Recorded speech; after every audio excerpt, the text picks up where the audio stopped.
Okay, so this is my second video about vulnerability today.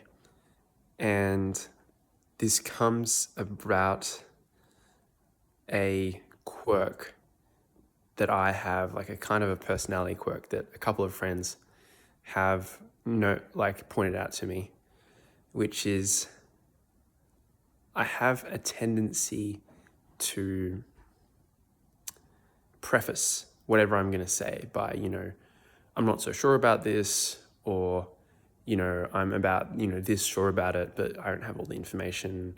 There might be such and such perspective as well. And honestly, that's just like the surface level of it for smaller points. I honestly have sometimes huge preambles for building myself up to actually making a point.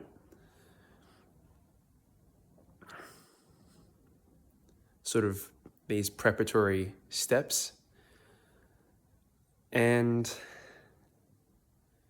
oftentimes I know what I want to say from the very beginning, before this like potentially half-hour preamble conversation, approaching it.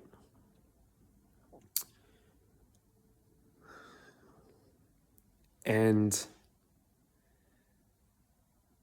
so there's the short time scale and the big time scale of like the 15-second version and the 30-minute version of this.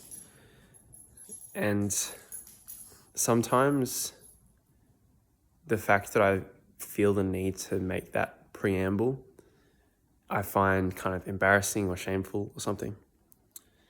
And I sort of think I should just be able to come out and say what I want to say from the very beginning. But I think that that can be a counterproductive thought pattern or belief for me personally, because